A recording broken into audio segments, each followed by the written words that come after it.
Hello, and a very warm welcome to the Gimme a Whole Year Wrestling Podcast. My name is Ant, and this is... 10-year-old Ollie. 10-year-old Ollie. Speaking Hello. of 10-year-old Ollie, we're going to do a review of NXT UK, episode 42. Are you excited to talk about that, Ollie? I'm very excited to talk about this episode because we are back in the UK, and I am very excited about that. And you're a nationalist. I am. No, I think the experience is so much better. Yes, we're done with WrestleMania access. We're done with being over in the States where they don't really know any of the UK wrestlers, I don't think, or maybe they were just a bit cool on them. Who knows? But we finally got our UK crowd back, which I love. Yeah, man, I love it. We love. I love it. Yeah, it's amazing. So it's good. It's good to be back. It's good to have atmosphere in the venue. It makes matches that aren't necessarily as great feel more alive. It gives the performer something to work with. It's great. That's what NXT UK needs to be. Stop going across to America and filming at these access events and all that stuff. I get it. I get you want wrestlers there to do stuff for the crowd. I get it. Just make it house show stuff. Let's not put it on the telly. I think that's the thing, in a few years, I think when NXT UK maybe has a more global viewership, when they prove that they can have amazing matches, people will come and they will watch it. The wrestlers become more recognized. They'll have been doing the house shows over in America, and then when you can have a televised appearance, like a couple of years down the line, we'll get those big reactions, we'll get those big pops, and it'll feel really great because it's like, look at these UK wrestlers in America going against other guys. We have struck gold a couple of times with like Tyler Bate, Pete Dunne when we were getting the UK chants in America and at NXT TakeOver. Or Walter versus Devlin. Was again another really good example of that. We can have really, and Walter versus Pete Dunne at TakeOver got really good reaction. Those kind of reactions have to come after getting a recognizable face and a recognizable name over time. Pete Dunne has showed up on Raw. He's really earned his spot there. Same with Tyler Bate being in NXT. Those guys have really, really earned that reaction. And it's not that the NXT UK guys haven't earned a reaction. They just haven't been over in the United States enough to get one. Not yet. No. It really affects which is a real shame. And I mean, I don't mind this sort of thing that we've got. So we've got three sort of sub brands after Raw and SmackDown. We've got NXT, which is sort of slightly above these two anyway. 205 Live and NXT UK. And I quite like the fact that all the rosters are slightly changing between each other anyway. And you get guys like Cassius Ohno coming to NXT UK. Absolutely. At some point, there's going to be NXT UK guys that go across to there. And that's a good platform for them as well. So interesting stuff in the future. Let's go to your comments from last episode. Lewis Marrow, thank you for commenting on the channel. Welcome to the channel. It's so interesting to get back into wrestling after about 15 years and seeing performers like El Ligero. I saw him at an NGW match and thought he looked like an absolute plonker. I don't know if I can say the word that he said. But what did he say? Oh yeah, I think we'll say. I think you'll be all right. I think you'll be okay. Okay, cool. We'll stick with plonker. I'm still not 100% sure what his gimmick is. The Mexican Dragon from Leeds. The Ludensian Luchador. Ludensian Luchador, But he seems to be a great example of the earnest, fun tone of indie wrestling that's not massively present on NXT and NXT UK. Absolutely. I think they really need to let him go, man. Just let him fly. Let him fly. And by let him go, let him fly, you mean let him do his thing, right? Yes, have fun. Have fun. Yeah, absolutely. And that's what Ligero's great at. And you could really get a guy like Ligero over if he was having fun. Yeah, absolutely. He does that kind of style better than maybe anybody. He does. And a little bit of that in NXT UK would feel like really fresh, I think. Oh, absolutely. There's quite a nice element of freedom, I think, in NXT UK. You see a lot of stuff that you don't necessarily see on WWE programming. I think it's less formulaic, but there is still elements of that. The great thing about letting him have fun is that then when a guy like Mark Coffey, let's say we want to build him up for a little push, he destroys someone like him. It works for the heels as well. Absolutely. So it's not just about we can't take it seriously because this guy's having fun. Yeah. And when you get AEW happening, guess what? Them guys will be having fun. Yeah, I know. Them guys absolutely. will be having a great time. Judging by All In. You know, with Joey Ryan and his... exactly. His penis match. His penis match you've got... Penis priests. They're going to be having a great time. And you've got El Ligero, who's having a great time. And I don't want to see El Ligero come out with 2 penises on his horn. No. Could happen. It may be in a match with Joey Ryan. Lewis Marrow also commented, "You leave Enzo alone, Ollie. He is a shy and vulnerable artist with a completely consensual willy." Oh, wow. I mean, you know, Enzo... Have you heard his rap song? No. Oh, you like that sort of music? I don't like that sort of music. No, I've got nothing against Enzo. It was all in jest, and this isn't some attempt at starting a feud with Enzo. You know, but I mean, if he wants to fight me. Thank you for all your comments, Lewis. You rock. Manfred, my friend Manfred. He thinks Niven had the same problem in this match as Mastiff did against Kona Reeves.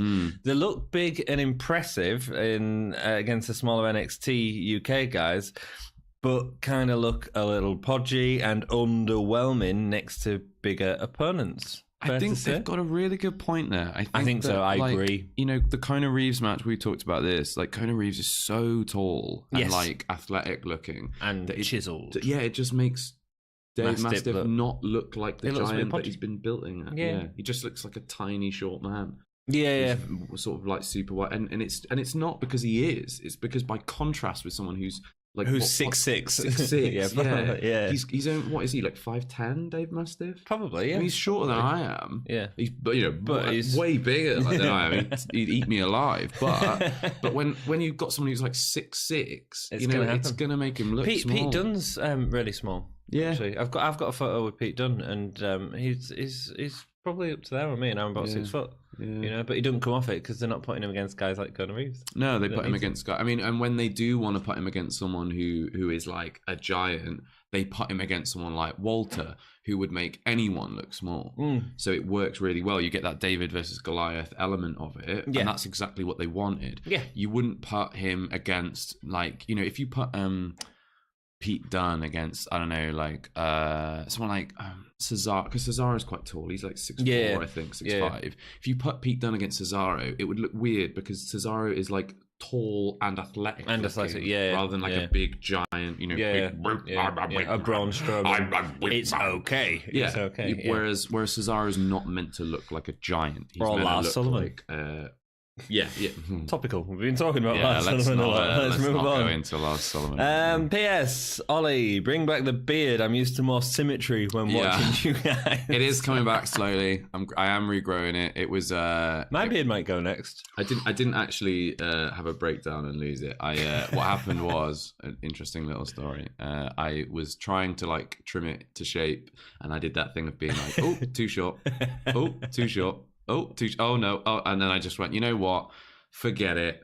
Let's start move again. On. Yeah. I just shaved it all off, and now I'm like moisturizing it every day, and it feels soft. And I'm gonna make it's grown back quite well. Quick, it's like you've gone through puberty very well. Well, I noticed that like it was getting to the point where I wasn't properly taking care of it, and it started to look like I was wearing a pubic wig on my face. I noticed that actually. Every time you came, I thought, Jesus, is that pubes? Yeah, it's like a merkin on my face. So I'm like trying to take a bit more care of it. A merkin. What's a merkin? It's a pubic wig.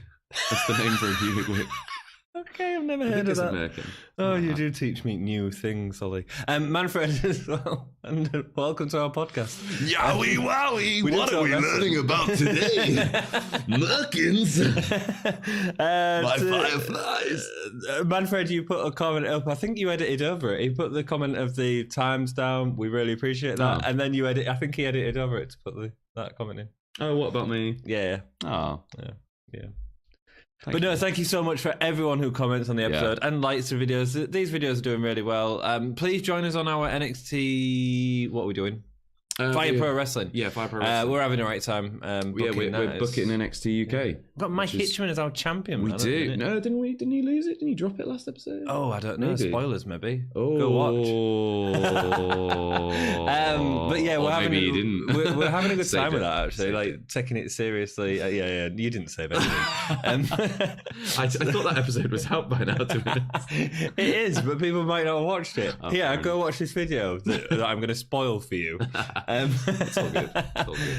So yeah, check it out. It'd really help out the channel, and it's quite fun as well. I think it's quite fun. Yeah, it is. It's great. It's really fun. I really enjoy it. It's not what I thought it was going to be. I thought you were going to be able to actually book like the matches themselves. But actually, there's something really fun to setting it all up and then seeing what happens. I think it's quite nice, and it adds that kind of random element, and you can actually get excited about the results because you don't already know. Exactly, it kind of makes sense. But I think the way we're doing it as well, where we take it serious, it's not just a case of just throwing it together and putting it out there. We're trying to actually and have a storyline, within the confines of the game. Yeah, it's good fun. Check it out if you haven't. See if you like it. Yeah. On behalf of Johnny Saint, Sid Scott, he didn't come out on behalf of Johnny Saint, did he? No, he came out on behalf of the fact that he couldn't learn the full script. Yeah. I worry about Johnny Saint. I haven't seen him for a while, and I'm worried that he's dead and they're not telling us. Well, I don't know. Is he all right? He's getting on a bit, isn't he? Like, what you want is a weekly health reminder. Yeah, I do. I think I do. I just want to see it. Like, I like seeing him. Because then I know he's all right. Do you know what I mean? Like, If he shows up, I can be like, and he just says, "Come to my office." Yeah, just get in my office, or oh shit, let's go to my office and we'll talk about it. Hello NXT UK. Yeah. Hello NXT UK. Sid. I feel all right. I'm like, okay, he's okay at least for another week. I actually thought this was Sid Scala. I thought this was going to be shocking. I thought it was going to be I've taken over as general manager. I mean, it is going to happen at some time. Basically, it is going to happen at some point.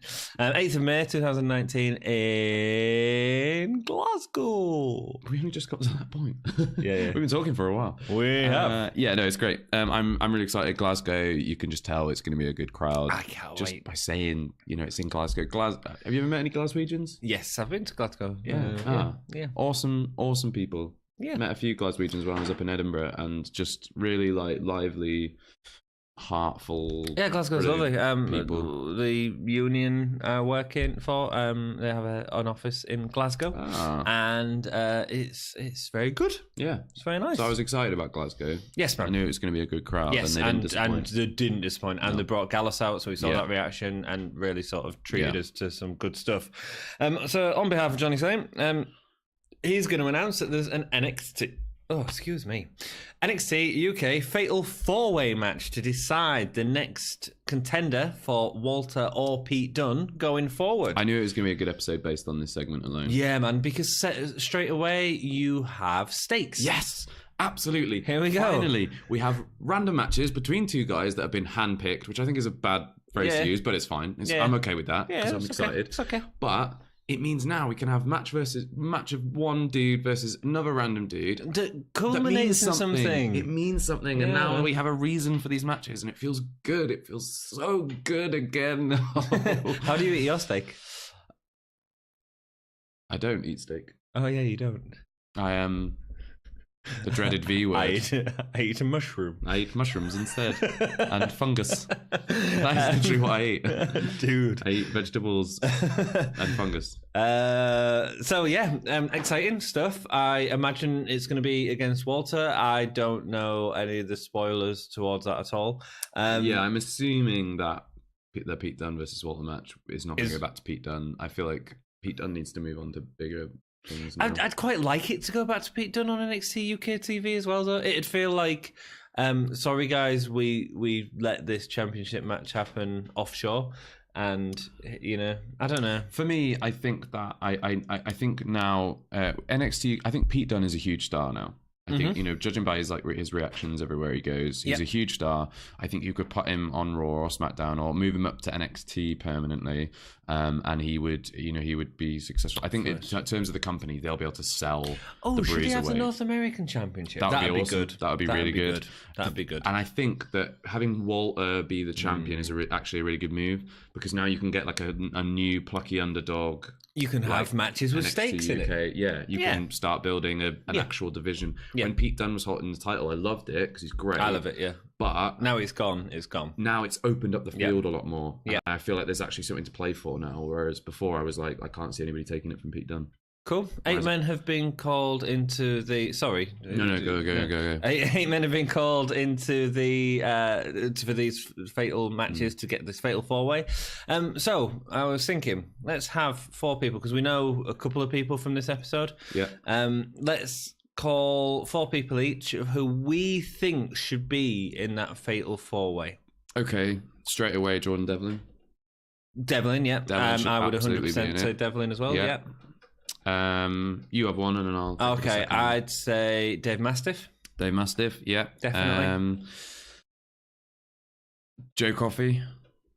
No, I'm not going to say Joe Coffey. No? I don't think Joe Coffey, because I think there's a better thing for the Gallus to do, which I'll talk about as we get into it. I'm going to say Wolfgang. Wolfgang? As the representative from Gallus. Okay, fair enough. Who's last to go in? It's difficult. I think, and it's going a little bit on a thing, I've forgotten his name. Oh dear. I've got mine. Mine would be Mark Andrews. Mark Andrews. Yeah. Oh yeah, he'd put on a really, really good match. Yeah.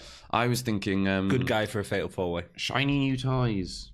Joseph Connors, that's it. My only concern with that would be 3 heels, 1 Mastiff would be the only face. Mind you, if Mastiff won. And I actually think that Mastiff should be the next contender for... I think he should be. And the reason is because we've got this undefeated streak, which they're not playing on, which is really annoying me. God, we're going into so much depth in this episode. Yeah. But it's because we're excited about the product again. To talk about today. It's good. The Mastiff it'd be his undefeated streak on the line. Yeah. He could lose to Walter. Yeah. That'd be okay. It'd be a great match. 2 big hosses going at it. Yeah, and you finally break the streak, and that's okay because it's a good time to break it. Yeah.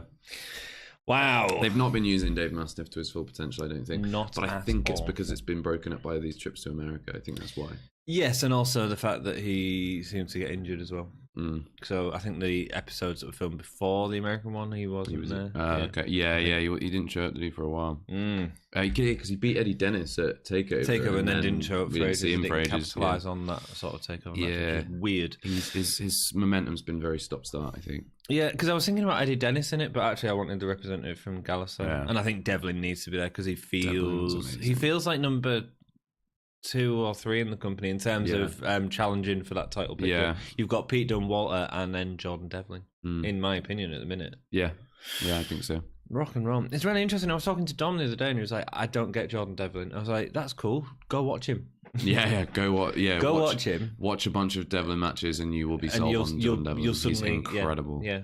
Absolutely incredible. I think what he was saying is the character and the big head baller and that sort of stuff. And I was like, I get it. I get it, but go watch it, enjoy it, and come back and see it. Seeing him as a face is really interesting. So like at in OTT, over the top wrestling or OTT. Is it OTT? I think it's OTT, over the top, and then they don't have the W in the so it's over the top wrestling, but it's not OTTW. He did some work with Walter not long ago, actually, earlier this year, I think. Had 2 matches, one at WrestleRama and one at Scrapomania, I think it's called. Both incredible matches, really good stories. The promo is building up to them as well. There's a really good video package leading up to number 2, the rematch. It's absolutely incredible production values. It looks amazing. Oh, you showed me that. Is that the one? I don't want to spoil it. Yeah, I don't know about it. Go watch it, right? It's really good. Explain it, because you have Jordan Devlin stood on a cliffside. Sprints up a mountain, and it's got this over the. They've obviously filmed it with a drone or something because it flies over the top of it. Yeah. And he sprints up to the top of a mountain, overlooking the sea, and there's a storm in the distance. And out of the storm, out of the sea, walks a giant Walter. Titan Walter. He's and it shows Jordan Devlin on the cliff. This big, and then so if this is the screen, Jordan's this big and Walter's that big, standing in the ocean. The only way it would have been better is if Walter chopped him at that point. He just flew off. He flew off, and we just saw him going past British landmarks, Big Ben through that. It'd be great. It's really good. You should watch it. Should we talk about the first match? Yeah, let's talk about the first match. think we've been going for like 15 minutes. Rock and roll. It's good. I'm excited again. I'm excited. I'm excited. Moustache Mountain versus The Hunt, Wild Boar and Primate. I got a point to make here. Go. A few episodes ago, I can't remember how long ago it was. It might have even been 20 episodes ago. We've done so many now. I said, it's weird that I feel like Moustache Mountain's music keeps changing. Yeah. Sometimes it's this like rock music, and then sometimes I'm sure they use Tyler Bates music. Okay. Like, what's going on? And then this time they use Tyler Bates music again. And what I think it is they're swapping between Tyler Bates and Trent Sevens music. Oh, right. I think that's what's happening. Okay. Because I can't remember Trent Sevens music off the top of my head. Probably but I think it's the rock one that they sometimes come into. Oh, okay. So I think they've got quite a nice thing of like going, this week we'll use mine and next week we'll use yours. Does Trent Sevens by any chance sound slightly more heel than Tyler Bates? I think it does. Yeah. It's more like rocking like... Spoilers. I think he's turning at some point. Yeah, he's and going, I think man. He's got to be a champion soon. I think man. Trent Seven will make such a good UK champion. Yeah. He's I such don't know a if good I'd have him take it off Walter, though. No. I'd have him take it off Devlin. I think we're going to have somebody take it off Walter. You could build Devlin as a face, have Devlin like doing... It would be much better, I think, if Tyler Bate beat Walter. For 7. You get like that... big strong boy, I'm beating a big man, beating a big man. And then like Trent Seven turns on him and then like takes the title. That'd be awesome. I don't know what that was. I don't know. I was being like, I've got a big hoodie on today and a hat and I look like 10. So I was trying to be like, hey, oh, you're making I'm me Tyler Bate. Hey, we're Moustache. Yeah. That sounds like I'm having to go at Tyler Bate. I'm not. I love him. He's great. Wild Boar. So different atmosphere. Yeah, we get that. Wild Boar slipped on the apron getting into the ring. Yeah, he did. That's funny. Do you know what? I love their new attire though. That man, the yellow and black. Wild Thornbury style. Wild Thornbury. You've talked about Wild Thornbury before. Yeah, we haven't seen Saxon for a while now. Yeah. Interesting. Primate is biting the tag rope, waiting to get in. Brilliant character stuff. Brilliant. They've really I said last time they were out, I wasn't like super sold on their animalistic thing yet. I'm so sold. But now I am. They've really worked on it and it looks class now. Yeah. And even their offense is less like I used to hate that thing that Wild Boar would get in the ring like and then he'd get in the ring and go and lock up. Do you know what I mean? I got really annoyed about it, but then now he's kind of he's locking up it's more frantic. Like that, and it's just better. Yeah. That's cool. Bait and Wild Boar start off. Hitchman, man. Gift that. Bait and Wild Boar start off. Hitchman is so good. So good. Yeah. And he's able to keep up with Bait. He makes Bait look $1 million whilst looking good himself. I so rate Wild Boar. He is never going to be a big guy in the company because he looks like an alcoholic who's been in too many brawls in a pub. But he is incredible. And he's very such good a talent to NXT You know what? UK. It's not often you get 4 guys who are just that good in the ring at the same time. Yeah. Because they're all incredible. They are, Melrose and the character as work, well. Primate is incredible as well. He is, the more powerful Primate, so the interesting dynamic between the scrappy Wild Boar and the powerful Primate is coming in more. He's really yelling all the time. Powerful Primate's a really good name. Yeah, man. That's what he should be called. That should be his finishing move. What could Wild be called? Wild Boar. No, doesn't work. Oh, Wild Man Matt Miro. So he's really yelling, growling at them. Seven slaps his thigh, followed by a nice DDT, the double torpedo out of the ring. Some really good stuff in the ring. When he's climbing the turnbuckle, Primate really smoothly, he jumps up to meet Seven. It happens quickly, suplexes him off the turnbuckle. It's smart, it's sharp, it's neat, it's everything you want to see in wrestling. It's great. Yeah. Wild Boar then comes in and suddenly feels more scrappy and aggressive, and that dynamic works really well. I love it as Primate attacks in the corner of the ring. Yeah. Obvious, but the way that he sort of beats his hand down like a Primate before sort of bumbling over. Awesome stuff. Great tag as Seven dives over Wild Boar. Seven builds up to the hot tag and does a great... That hot tag. It was great. They are... Moustache Mountain are absolutely, I think, the best wrestlers in the WWE at the hot tag. Yes, I think that easily. Yeah, by a country mile. Yeah. It's always interesting. It's always unique. They never make it after a really slow, crawling can over I it. just make it? Yeah. There was a hot tag later on in the episode. Yep. Or an attempted hot tag where he definitely could have tagged him and he like had to pull back to avoid, not in this match, in a later match, and he had to go like, oh no, I can't reach, oh no, like, and I was like, that doesn't work. But when it's like, it's fast, and he jumps over a sliding wild boar. I think it was wild boar or primate. Jumps over it, dives really far into an extended hot and tag. Goes for it. Yeah. It looks like a superhero move, man, and it was incredible. It's one of them as well where if he didn't hit it, that'd be fine. He did hit it, it'd be fine. And that's the other thing about Moustache Mountain, I think, because they are both so talented in ring. I don't think it needs to be completely structured. No, it's structured to the point, but then they'll improvise around it if they need to. They're always so unique with the hot tags. I love it. Yeah, I love it. Bait does his aeroplane spin. Primate tries to help Wild Boar Mike Hitchman on top of it and gets kicked in the face for it. Nice, a little bit different. Cool. Cool. Nice side suplex assist from Seven and Bait. Don't remember seeing that before. No, I'm not. I don't think I have either. Now that I think about it, it was good. It was cool. I feel like it's something they probably have done at some point, but not that I remember. And that's and that's a testament to Moustache Mountain. They've got such a varied moveset that they can bring out new stuff that you know, and it always feels new and fresh. And I always feel like I see something new from them in a match, and it might just be because I haven't seen it for 3 or 4 matches, and I forget about it, and then it's fresh again, and it's perfect. That's good. That's fine.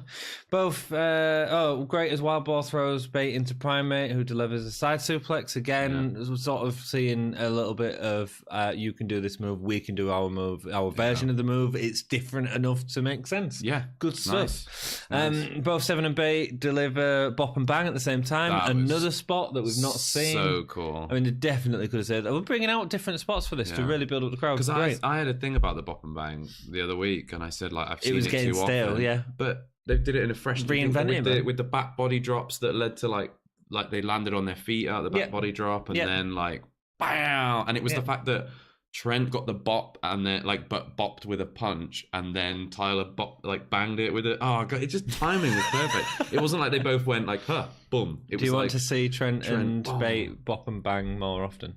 Do you know what? Can you imagine when they eventually have a match against each other? And Tyler Bate goes like that, and Trent Seven just bangs him out. That'd be great. It's gonna be so good. It's That's gonna the be heel so turn, good. man. Yeah, it's gonna pop. Perfect. It's gonna pop huge, man. What a match, right? Both. So they get the clothesline dragon suplex for the win. Yeah. What a match. Yes, absolutely. Great opening, great feeling. All 4 of them are absolutely awesome. I mean, I'd quite happily watch them again. I can't wait to see what Hunter do. Hunter, I said this to you last episode, because they've been doing face for a couple. They're a team that are very clever, because you can just turn it and they're a heel, and turn it and they're a face, and turn it and they're a heel. That's the thing with animals, unpredictable. Absolutely. Depends what side of the bed they woke up on. Great guys. And do you know what's really good about Moustache Mountain? I was not expecting them to be popular in Glasgow. There was something about it. I just thought, because they've got that real because English it's been thing. Gallus versus British strong style as well in the past as well. I thought there's no way they're gonna. Absolute testament to how good they are that they walk out in front of that Glasgow crowd, and the Glasgow crowd go crazy for them. They're just Moustache Mountain are just absolute superstars, man. Yeah, what a great match! What a great match. What did you? You got else to add? I thought it was the right result. I think it's a shame to see the Hunt lose because I like their thing. It's really fresh for me. It was the right result in terms of if you're putting out a 2 to go warm the audience up, if you like. It was the right result in terms of that. But in terms of the Hunt, I would have liked to have seen them pick up, even if it was a dirty win. A dirty win, or maybe even go to a no contest. But maybe we'll see them get a win down the line against someone else. But then if it was a no contest, I'd probably be complaining that it was a no contest. Exactly, and it wasn't a conclusive win. Because I assume that Bait and Seven are probably going to be in this 4-way contenders. Yeah, I would imagine it's in some... in the qualifiers or something. Or maybe they'll be going straight for the tag titles. Who knows? Because I feel like there was a bit of commentary about they've won, and you've got to consider them as that they're in for a run for another shot at the tag titles and stuff like that. So okay. I wonder if that's where they're going. I hope with not. It. Yeah, I don't think they need it. I don't think they need it right now. No. Nigel McGuinness and Big Vic Joseph actually in the what? They were there. What? They were there. They weren't in a recording studio. And there was a kid dabbing in the background. So I knew it was real because they were actually because that's what Scottish kids do. Yeah, dab in the background. Rock and roll. Backstage, Amir Jordan, and it was good. It was good. Good. Yeah. Makes sense, guys. Just fly him out there. Let's get real reactions. And the commentary was better for it, man. Yeah, I think so. Video. Yeah. Do you think that Amir Jordan's actually injured? Do you think that they were like writing him out because he's actually injured, or do you think they're writing him out for a bit of a surprise later on and a big pop that it was going to get? They were definitely writing him out for the pop it was going to get, I think. And also, I think I know that we've been building up the Amir Jordan and Grizzled Young Vets thing and stuff like that. I actually think it was okay to do that. Yeah, I think it made the match more exciting than the final match. But I think it also leaves it open for that in the future. Yeah. And I think it was a star-making performance for Kenny Williams. Do you think they'll... Well, we'll talk about that later, actually. We'll talk about the tech because we want to... So backstage, Amir Jordan and Williams are being led to see a doctor. Again, the commentary do a good job of getting back into the segment. Like, oh, something's happening backstage. We need to go find out. Yeah, and it's all chaotic backstage. It's Amir Jordan's holding himself. It looked like he had kidney stones or gallstones or something. I couldn't tell if he was holding his wrist or his thing. He was kind of going like... Oh. Yeah. What is it? I've got an unknown injury. Yeah, it looks more like a stomach bug. Yeah. I think it needs to be a little bit more definite. Yeah, it would have been nice to have seen him like on the floor, like holding his rib or just after an attack. Yeah. You know? Because what that does then is it leads itself to the match where you then have them working over that area of the leg or knee or what have you. Next match. Second match. It's only been a half-hour episode already. Joe Coffey versus Flash Morgan Webster. Wow. Yeah. What a reaction Joe Coffey and Gallus get from the Edinburgh crowd. It wasn't a massive pop. Glasgow crowd. You didn't think? No, it didn't sound it. Was massive. It didn't sound it. He gets in the ring. My kingdom. Oh, then he did. But when they came out, when they first came out, I was just talking in general. Oh, yeah. So, like, when he got into the ring and when the match started, they were really behind him. But I thought when he came out, when his music started and stuff, it seemed really cool by comparison with, like, Moustache Mountain. When Moustache Mountain's music went, the crowd went crazy. I didn't know. Dallas came out. I couldn't hear. I don't know if it was just the mics or what, but I couldn't really hear him. And it might have been the music as well. They might have been having the music slightly louder for their entrance. Flash will tear you apart. Again. Is that what it's supposed to be? A Joy Division reference? I missed. So Flash Morgan Webster on the back of his jacket had Flash will tear you apart. No idea. I don't get it. It don't feel. It's not Flash Morgan Webster, does it? Yeah, unless they were like. Unless it was like a small thing just to try and make sure that the crowd were definitely on the side of Joe Coffey, because it seems like quite an aggressive statement. And if you read it as an audience member and it says Flash will rip you apart, it's like almost saying it to you. I don't know if it was just like a little thing just to be like, just in case, let's just put something like aggressive and vaguely, like annoying on the back of his thing. So he didn't work with the character at all for me. Yeah, it doesn't make any sense. No. Let's go. Coffee chance for the heel is, what I'd love to see Coffee do in these episodes? Turn it round so the crowd end up booing him. Do you think? I'd love that. See, that's really interesting. I've got a thing about that for his promo at the end of the match. Cool. We'll save it for that then. Coffee is really hard hitting, soaking in the crowd after any move. It's good. It's clever. In terms of if you was watching this with the sound off, it'd make no sense. But in terms of I'm doing a big lariat, which is what Joe Coffey does. He does a big punch or what have you. And now I'm going to soak it in and the crowd's going to soak it in. And that really works. Yeah. It doesn't normally work in a match. It's a really funny thing where he touched his breast and then did wiggly fingers. He went like... I didn't notice that. It was very strange. Maybe he was casting a spell. Maybe. He just kind of went like... But he did it at Flash Morgan Webster. He kind of he did like a kind of... And then he went... It was really weird. I was like, what the hell? Webster picks up the speed, flipping over Coffey in the corner. Beautiful crossbody, man, Webster. Webster, at the start of the match, didn't impress me as much, and then towards the end, he sort of really found his pace. Taking both men over the top rope with another high crossbody, which looked beautiful. A really interesting way to go over. The Rude Boy block hits Coffey. Coffey goes for his lariat, but Webster gets out of it with a knee. On the senton, Coffey gets his knees up, and after the diving fist spear, Captain Planet. I don't like Captain Planet today, man. He, after a diving fist spear, is that what we call it? A diving spear? They keep calling it a spear. It's not a spear. If it's a spear, it's a weird spear. I call it like a pike. They've got to give it a javelin. name. I think it should be called a javelin. Is anyone else doing that in WWE?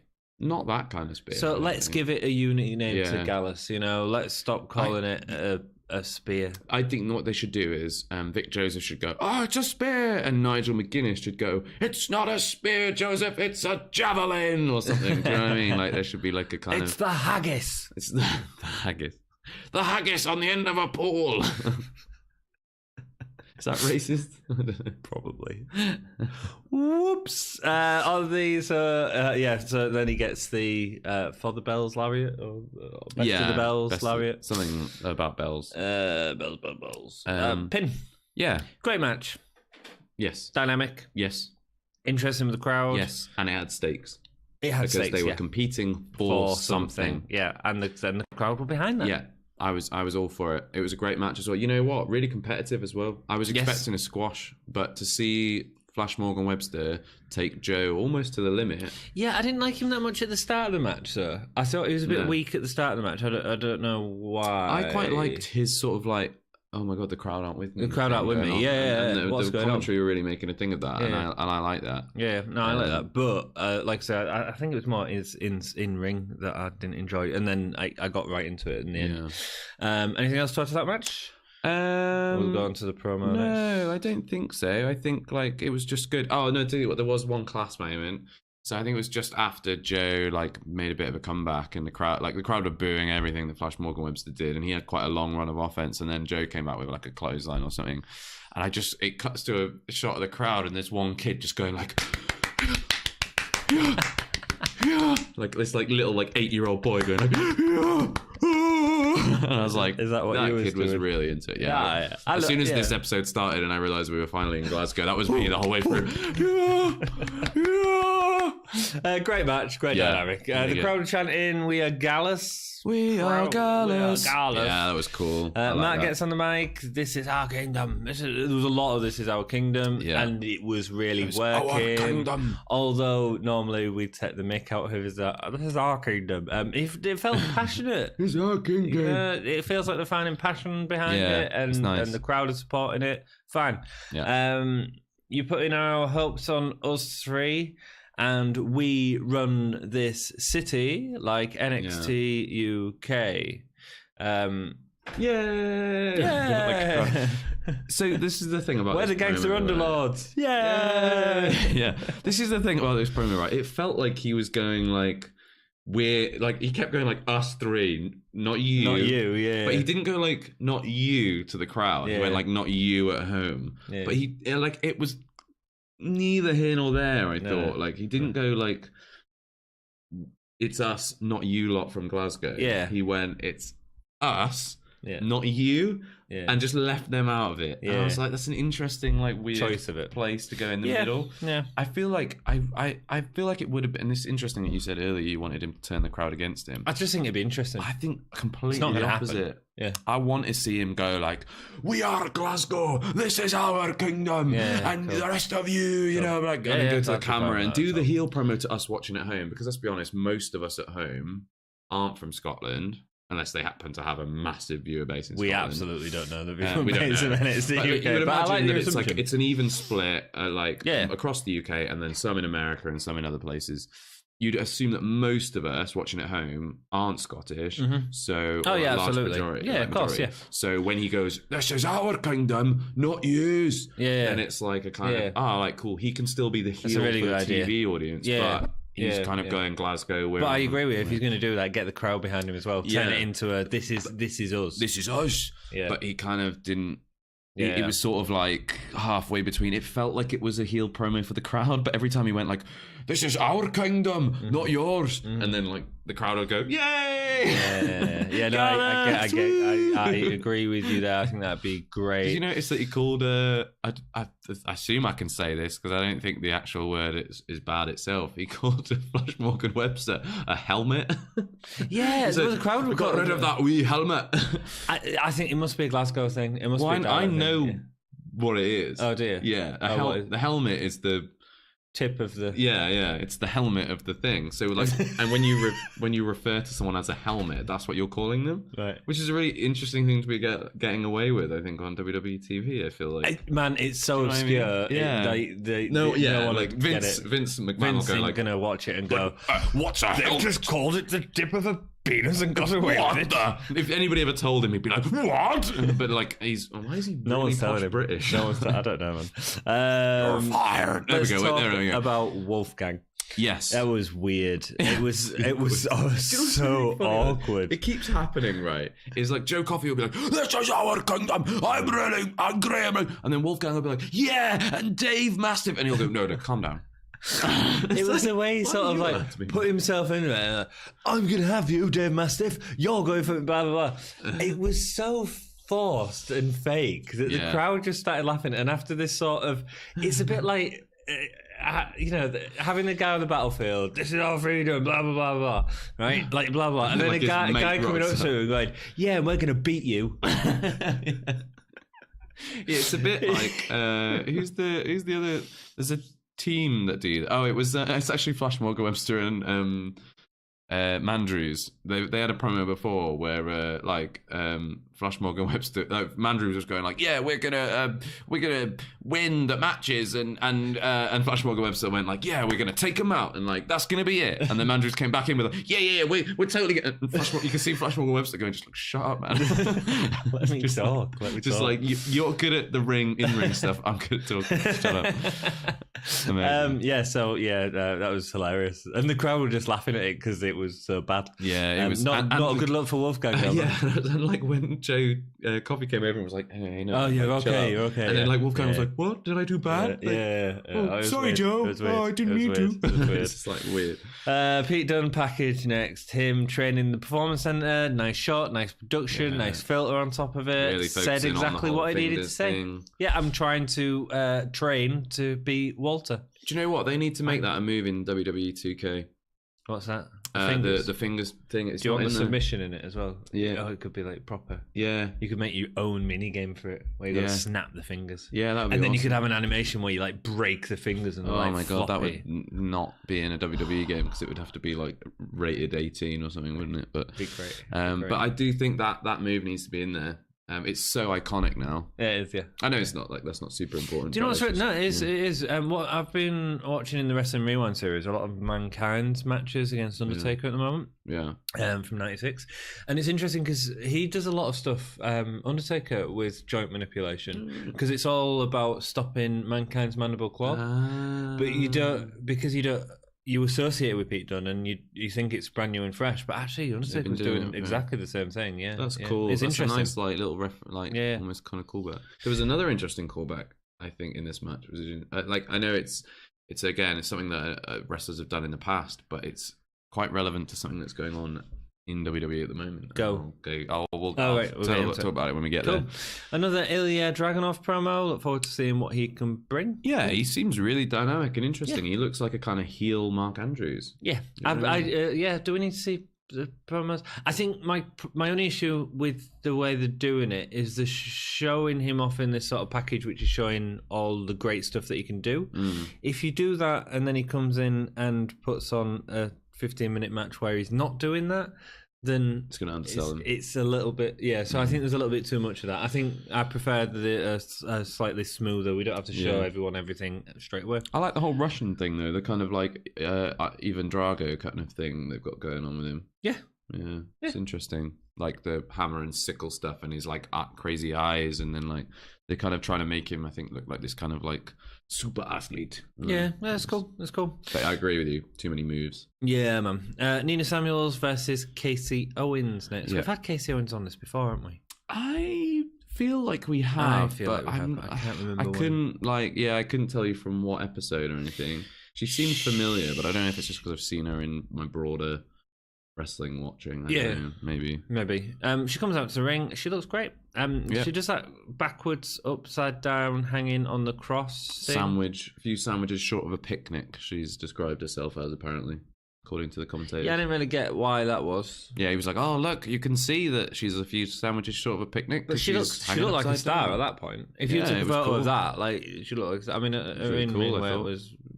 I didn't think it was a particularly crazy thing to do, not by kind of WWE standards of people getting into the ring. I just thought it was kind of cool. Because she's ex-MMA fighter? She started out training MMA. Oh, she, right. But I don't think I don't know. It was implied that she started as MMA, but didn't go far with it. Cool. Casey, of course, Samuels felt like the aggressor throughout the entire match. A double drop kick to Casey whilst tied up in the ropes to her back. It looked great. Hate seeing it. Oh, yeah. I was thinking that drop kick into the ropes. Yeah. I don't know why, but Siri just said to me, "Hey, I can't complain." Siri really enjoys that drop kick to the back, I guess. He can't complain about it. On the podcast. Siri cannot complain about it. Cool. Casey... We can, Siri, so shut up. Casey gets a small comeback with double knees into the corner, but a tilt-a-whirl backbreaker soon puts a stop to that. It's a great move, that tilt-a-whirl backbreaker. I feel like that should be a finish. Because it looks awesome. No, I do like the Nina Goroshi. I might not like the name. Doesn't work, does it? Nina and Ishii. Awful. Is it Ishii Goroshi? Ishii Goroshi, I think. I don't know how to pronounce it properly, but it's not close enough to Nina. No. I also, before that, though, I really liked how Nina avoided the turnbuckle move from Casey, where she sort of did a handstand on the ropes to flip over. Yeah. And then did the Whirlpool takedown. I did like that. I like it different, but it felt like she got up on the ropes. She spent a long time getting up on the ropes just to do that, and I knew that's what she was setting up. I didn't know before she did it. I was going like, what is she going to like missile drop kick her? And then I went, oh, the only reason she got up on the ropes was so that she could show off that she could do a cartwheel off the ropes. So she just needs to not telegraph it. Yeah, definitely. It was a very cool move out of it, but I just thought like, oh, that's way too like of a big setup for basically avoiding something that you didn't need to put yourself in the situation for in the first place. Cool. Makes sense. Hopefully in the future it'll get a little bit. So cool. Nina Goroshi, awful finishing move. That's what gets the pin in the end. Right. Give me a better name, Dom. Ollie. Dom. Oh. You're not on a booster seat. Since you had a shave. Right, so Spotlight, right? Spotlight is a better name. Limelight. Curtain call. Final bow. Curtain call. Final bow. Soliloquy makes no sense. Soliloquy. But monologue. It's better. I mean, Parkan. The Fresnel. I'm not going to say what the Fresnel. Source 4. Yeah. Just naming lights now. What else do I know about LX? It doesn't even have to be LX. The Loom. Theatre. The Loom. It's just like there's so many front of house.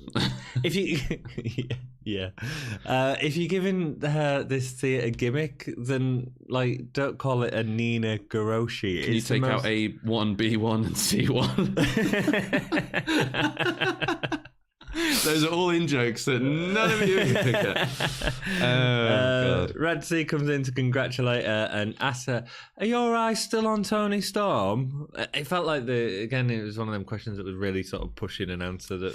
Yeah, but you know what? I thought the actual answer was quite interesting. I thought that she kind of went I like it. I liked that she kind of pulled the pulled the switch where she went like, oh, I really respect Toni Storm. You know, she's really worked hard to be where she is. And the sacrifices she's made, you know, namely leaving her single mother on her own with her baby sister. You know, I like that. But it was the delivery that won there. The twist in the delivery. No. The sort of, I don't want it to be corny, but I still want that twist in look, I am being sinister. Yeah. You know who did that promo way better? Who?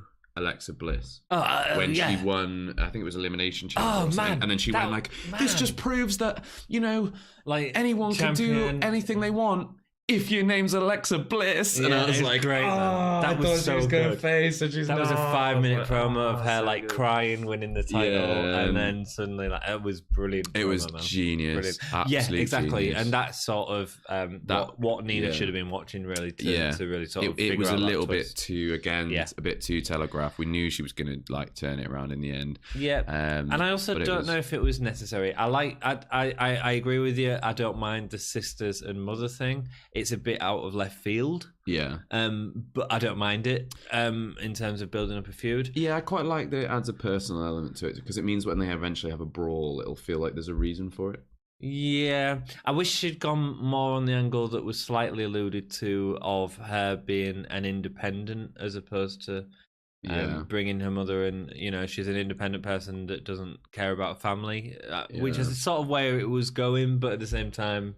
Yeah, I mean, it's one of those ones that it's really hit or miss, that kind of stuff. You know, you get something like Samoa Joe, AJ Styles. I really loved that. Like, bringing the family. Great. Some people didn't like it. They thought it was like super inappropriate. Yeah, but that come at a point. I could be your new daddy. I was like, wow. Yeah, but that stuff didn't build up the feud. That stuff was what carried on the feud, and that was where, like SummerSlam moment. You're right. It was a bit of an naff match. Actually, it was a bit of a disappointing match. But then that turned it on its head and suddenly become great because it was super exciting. And I think that's what they need. Not just you can have someone fight someone because they want to win the title, and that's okay as the first sort of thing. Yeah. And then we build into a future feud. Women's division is suffering a little bit at the minute from not continuing feuds. Yeah, we're getting very much a build up to Toni Storm and get beat and go back. Yeah, and that's not working, and that's why I'm hoping Ginny's going to break that trend. I think she is. Ginny would be a good one to do it. I even think at this point, like, just to kind of, I think, because it would give her an opportunity to do more promos and it would just like grow her more. Because I think Nina Samuels has got loads of potential in the NXT UK women's division. I think even, you know, if Ginny helped her win it or something like that, I want to see it the other way around. I want to see Nina help Ginny. I'd be happy with either way around. Yeah. Cool. I think either of those as our next champion would be a really good thing because they're not like the most, they're not the biggest stars in the women's division right now. But they'd be a really good, like, kind of champion for a few months before a babyface comes and takes it off them, like, and it would give them the experience. It would develop them as performers and as wrestlers. Yeah, and I just think Ginny would be great in terms of. I think she's the better worker. But and so better on the mic as well. Yeah, so I think that her with Nina as a sort of a bodyguard. Having people like Zaya Brookside come and challenge and let Nina learn from Ginny, I think. Would be really absolutely, especially promos. Makes sense. Ginny's great. Wow, we talked so much on this podcast, but it all makes sense. It's going to be this episode's going to be like over an hour, but you know what? Like, we've got so much to talk about now, and it's so nice. Massive interview. Wolfgang is lucky someone stopped them at the Brooklyn shows. He's going to show Wolfgang that this is his kingdom. It's not. Really need to start playing on the fact he's undefeated, man. I watch a Mastiff promo, and I'm like, why aren't you mentioning that no one's beat you? Yeah. Should have just been like, nobody's beating me. Wolfgang's not going to. I'm going to tear his kingdom down. Perfect. Done. That was a better promo than what Massive did. Yeah. I think his delivery is good. I just don't think they're giving him the right things to say. No, they're not. That whole, like, they started going down that route of, like, I'm from the black country and I thought my daddy didn't love me, but he did really. And I was like, where is this guy? He's undefeated. Play on it, man. I am undefeated. As the interview is over, Kaylee Ray stops the production crew from leaving and says... We've had this before, haven't we, Rhea Ripley? Yeah, but I like it. It feels natural. Yeah. For me, it feels like a natural progression, and it stops there just being edits everywhere. Yeah, they just keep doing that thing of like, he goes like, "Oh, is that everything, guys?" And they'll go, "Yeah, all right, hey guys, let's turn off our cameras." And I'm like, like nobody would just be like, "All right, cool," and they just do it. Do you know what I mean? But like, hey, let's turn off the cameras, and then Kaylee Ray's like, don't turn off your cameras. It's a bit, for me, it's a bit forced. I don't mind it. I think it quickly gets into the next promo. Kaylee Ray steps in and says Nina Samuels is clever, but she isn't here to wait. She's here to make sure that everyone remembers her. Felt like a threat. Don't know what the threat was. To Nina Samuels. I don't know if it's to Nina Samuels or not. She was like, oh, Nina Samuels, blah, blah, blah. And I was like, that's really interesting. That's a weird place for this feud to go, like heel on heel. If that's what they were aiming at. But Kaylee Ray's going to be face in Scotland, so maybe that's why. Yeah. But why. Who's going to win that? Interesting, at least. Interesting. Yeah. Because I have no idea where that will go. Quick note, Triple H documentary coming soon. Definitely watching that. Looks incredible. Looks incredible. Next week we have Ligero versus Devlin and Mastiff versus Wolfgang in qualifiers. Yeah. So we're not going to get half of the guys that we said should be in the thing. No. Disappointing. Next up, who do we think it's going to be? Who out of them two? Devlin and Mastiff. Yeah. Grizzly and Vets come out and take to the mic. In fact, I wish Devlin was not against Ligero. I wish he was against someone like Seven or Bait. I think that would have made more sense. Give him way more of a push going into that match. Yeah, because Ligero's great, but he's not seen as he's not been right a threat now. so far. No. Whereas, like, you get a huge push off of beating Seven or Bait at this point. That all reads quite obvious. Yeah. Also, putting Mastiff against Wolfgang. I think Wolfgang's going to get a face pop, and I don't think that's going to help Mastiff at the minute. No, it's not. Grizzly and Vets come out, take to the mic. Zach Gibson has heard that Amir Jordan is injured. I've heard that he's injured. Yeah. So there'll be no title match tonight. So put your shoes on and head back home. That was great. Perfect. That was so good. Because obviously we know they're the ones who took out Amir Jordan. Like, it's obvious. Perfect. But they're playing it down now. Yeah, but I like the fact he's using the shoes. Put your shoes on and bugger off. Do you know, it's like yellow shirt guy in the front row, like with his really... Not only does he have a yellow shirt and a red bandana, he's got green shoes. And I was like... Has he? This guy, he's at every single NXT UK taping. He's always in the front row. He's always wearing this super gaudy yellow, like Hawaiian shirt and a red headband. Gets his green shoes out. I'm like, nice. How much are you trying to distract from the show at the moment? Like, I love it. He's great. He always reacts really well. He's got like... What was making me laugh about him is he was cheering on Joe Coffey. I was like, I've never seen you cheer on Joe Coffey. No, it's definitely just because he was surrounded by Glaswegians. It's kind of like, yeah, I love Joe Coffey. Be like being a Manchester United supporter in a crowd full of Liverpool supporters. You just be like, yeah, love them Scousers.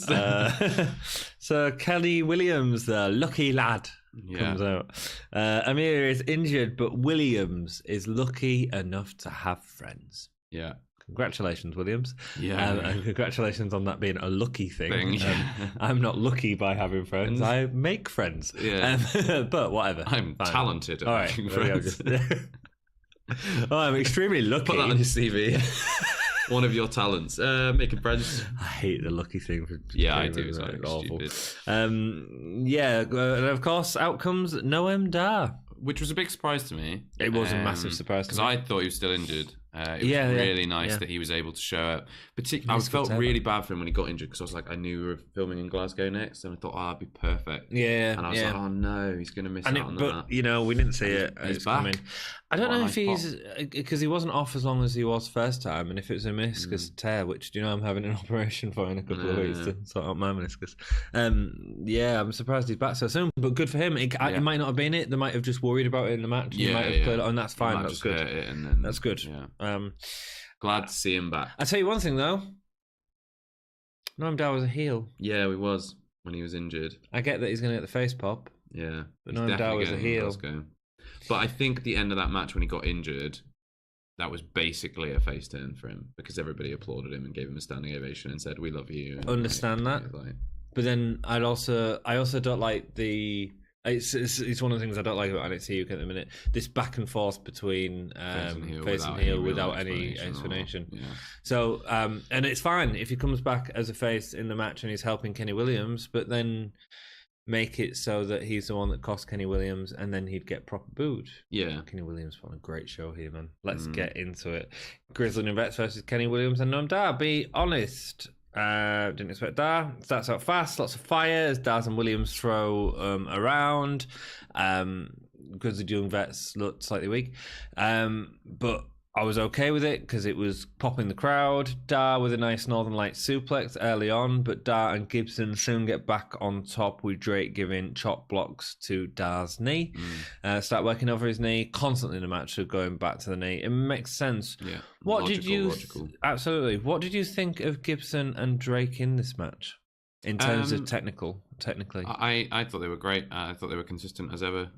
There was some absolutely amazing tag stuff that they did, particularly when they've made their first comeback after the kind of brawly element, where they took out Williams and then immediately we got like a kind of, I think it was like an assisted drop kick from Drake to knock Dar off the apron, and then they both turned around and they had their fire up, and I was like, that was really cool. That was really clean. Yeah, I just thought technically they weren't as sharp as they normally were. I don't know why, especially Gibson, who's normally like sort of Devlin sort of spot on technically. Yeah, just looks a bit brawly. Notice anything? Well, it was a brawly match. Yeah, definitely. Yeah. I think maybe like because of it was a different kind of match to what they normally work. I guess maybe there might have also been a few too many telegraph spots when you're doing the sort of spots that Williams was doing in this match. They look like a little bit of telegraphing. Yeah, I think that's sort of part of Kenny Williams' style, isn't it? Is he does a lot of those, like, you know, if, like, for example, where he jumped up on the rope and then jumped out of the ring, which was amazing. You've got to be there ready to catch him. Yeah, if not, you're going to hurt someone.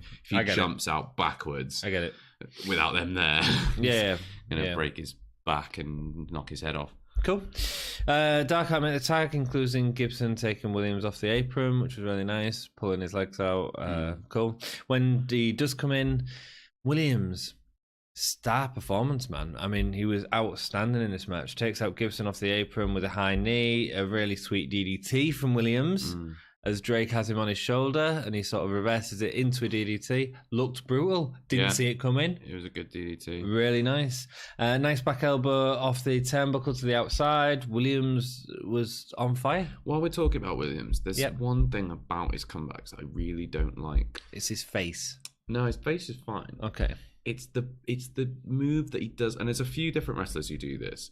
I just think when you do that comeback and people drop down and they get back up and they get hit again, they drop down and they come back up and you're running around the ring and you're getting on fire. I just think like this move where you just sort of go like, to them and knock them over that way. It's just bleh. It's like, you know, some people come out with the proper clotheslines or they jump into like a thing. You know, even like Roman Reigns' comeback where he jumps and does that lariat. Like, it doesn't look like the Superman punch. It's the one that's like between a lariat and a Superman punch where he sort of jumps and sort of hits them like with that. Even that looks like at least he's like really trying. But when you just run into someone and go like bleh, bleh, bleh, and just push him over, I just don't like it. I hate Roman Reigns. I know you do. I know you do. I so boring. I have, you know, I think I have a balanced opinion on Roman Reigns. I think I'm not super fussed on him, but I don't hate him either. Cool. No, I get what you're saying. His comebacks are like they feel like he's actually trying to come back. I wonder if it's because he's using that as a way to set up for the next move, and that's his sort of go-to. Maybe that's the issue. He does it like 3 times in a row, and I'm like, why are you just pushing him over? Like clothesline him or do? He's got a really good back elbow. It's a bit like when we're talking though. Do you know when we say like air a lot? Like I certainly say it's a way of like getting to that next point, and it's bad. And if it's not working, it's not something I've noticed, but I'll keep an eye on next time. The thing that for me with it is right is that those comebacks are a point to pop the crowd, and the first thing you do to someone across the ring, that's going to be the first point of contact when you're making that break from the apron. I think like his spring back elbows are amazing. I imagine he must be able to do a kip up. Can you imagine how good it would be if he ran across the ring, jumped, turned, elbowed them, landed on the floor next to him, kicked up and went like, ah! Come on. Like how good of a comeback would that be? But just sort of like to run up to them and go, yeah. No, I get what you're saying, man. I don't like it. Don't like it. Dar starts working on Gibson's knee. Nice as Drake is Dar in a pile driver position at one part of the match, but Gibson is pulled out by what move would they be allowed to do from that? They've done pile drivers, haven't they, in NXT UK? Not like straight up pile drivers. I think we've had something like a pile driver. I remember seeing it and being like, Whoa. I don't feel like Vince McMahon signed off on that. Yeah. But Gibson's pulled out of the ring by Williams for a back elbow off the barricade. Again, nice stuff. Looked great. Yeah. Really good back elbow. Good. Use it. Yeah. Stereo submissions on Gibson and Drake. Loved this. Yeah, it was all right. I'm not a massive fan of stereo submissions. I feel that they're quite forced. But this went well. I like the way that Gibson especially was reaching over to beat Dar, who had Drake. Yeah. That was really nice. Do you know what? When Gibson first got locked in that submission and he was floundering around, desperately trying to get out of it, he just sells a submission so well. He really does, so many people will just lie there and go like, "Ow, yeah, ow, ow," and I don't believe it. But then he's like, "Oh no, like, it's frantic. Please help me. It's great. It's great. Yeah, really good. No, I agree. It was. It felt like I don't know if to end the spot in terms of. I mean, this hasn't been a massive feud. It's a match that's been put together. It feels like that's the sort of thing that I expect to be. The guys that did it really well for me DIY, was the Revival and DIY. Yeah. That's and iconic, isn't it? That where they're just like holding hands, like, no, we're not going to tap. But that felt earned. Do you know what I mean? Yeah, absolutely. It's a big spot. Feud. Big spot, big feud. Dar takes a long blow off the top weights rope for Williams. It was okay. Cool. Yeah.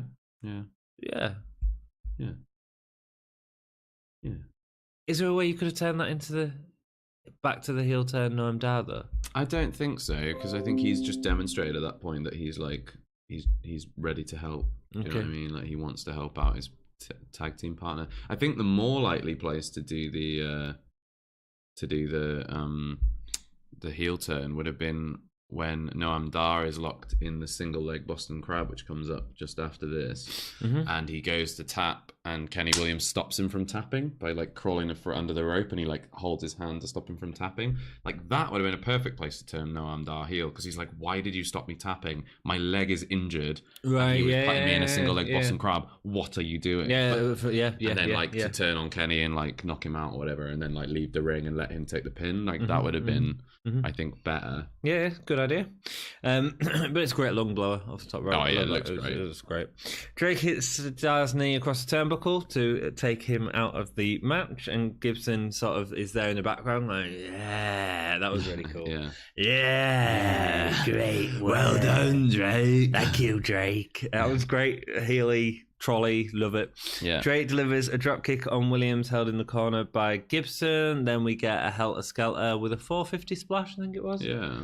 Nice, cool. Yeah, really cool. Fine. Ending to the match. Right. Williams was great in that match. Yeah, I think put in a lot of work, man. Yeah, he was good. He was good. Again, I there's some of his moveset that I don't like. I think sometimes it's slightly awkward in his runs and stuff. I don't think he always like positions himself really well in the ring. Okay. There was a point where he I think he was doing part of his comeback, and he like went to walk over to the corner that James Drake had like obviously got up to take the next move in. Like James Drake got up and like ended up in the corner, and Williams started walking over to that corner as Drake was already walking over to that corner, as if to kind of like celebrate at it, but then realized that James Drake was going there, so he sort of turned around and then awkwardly walked away, and then like sort of ran back again. It was just a bit weird, a bit disjointed. I think like I'm not sold on his comeback, Kenny Williams. I think he was great in the match. Some of the stuff that he did was incredible. I really worried about him when he jumped backwards out of the ring, because it looked like he caught the apron really hard on his his rib. Yeah. I just think it's a super dangerous move, and it doesn't look any better than just jumping up onto the top turnbuckle and jumping out. I just felt it was like unnecessarily risky. Okay, cool. Cool. And I feel like that a little bit for quite a bit of Kenny Williams' offense. I think he's great. I do. I think he's really good in the ring. It's slightly awkward. Comeback's not great. Too risky for me. I just say like, do something a bit simpler that looks just as good. Cool. Okay, stars for this episode. What are we going? You go first. I'm going 3.5. You know what? I'm going 3.5. It was a great episode. Really I don't know if it's a little higher because we've had a couple of bad weeks. That could be. But I've had legitimate. 4 1-stars in a row, I think, from me. Yeah, apart from the Walter Devlin match, which was everything's been sort of very lackluster. Best match. I think the first one. I think Moustache Mountain versus The Hunt was really good. I know the crowd were more into Drake and Gibson, but I thought technically the first one was great. I think they were very close in terms of like very different styles of match, but and obviously different stakes. But in terms of entertainment, I think for me is the first one just edges out. Best performer. Good question. I think Kenny Williams gets it for me.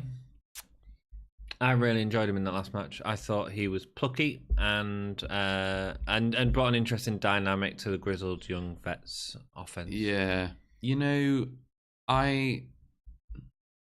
it's really hard because almost you could go. There's an argument to be made for almost everyone on the show. We saw some amazing stuff from Nina Samuels. Casey Owen was really good. Joe versus Flash Morgan Webster was another really good match. Both performers were great. It was a great episode. Yeah, that's why we're so excited to talk about it. Yeah, from in ring, like it's just been really great. I think I'm gonna go with Zach Gibson. Okay. I think his selling of the submission offense, I think like all the way through the match, was great. Yeah, his facial expressions, his thing. The long blow is fantastic. I just think he's just one. I mean, he's one of the best. Cool. Holy chip moment. Holy chip moment. Ooh. For me, it was the DDT off the shoulder. That wasn't was very expecting cool. it, and that was very I was like, cool. holy chip. I think for me, it's going to be the jump backwards out of the ring. That was cool. Just for pure absolute cojones. For doing that. Can you imagine? Like, it's one of them things, So where risky. you're like. You do that thing where you fall back on a table and people catch you. Yeah. It's a bit more than that, isn't it? Yeah. Well, this is the thing, right? It? And it looked like he very nearly missed it and hit the apron hard. And just jumping backwards onto the corner of the ring apron from that height is not going to do you any favors. So certainly not. It was very brave and I think a little bit foolish, but definitely a holy chip moment. Definitely. Thank you so much for watching. We hope you've enjoyed the episode. Please go out and check us. Yeah, absolutely. Check us out on Facebook, Twitter, Patreon, and all that stuff. Instagram. We've got a few shows going at the moment. We've got a Who Booked It Better, where we look at future and past booking and have a little competition between the two of us as to who can book it better. Yeah, man. So go and check that out and vote on who you think booked it better. It'd be really helpful. We've also got 5 pro wrestling series that we're doing. True. Wrestling Rewind with Dom. Yeah, 96 at the minute. 96. So go check all that out. Loads of content. The channel's doing really well. I'm really happy with where it's going, I'm man. Really happy. Thank you guys for commenting as well. Yeah, really appreciate it. It makes our job so much easier. Absolutely. Not our job. This is just fun for us. Yeah. Rock and roll. Thank you so much for watching and keep it GAHY.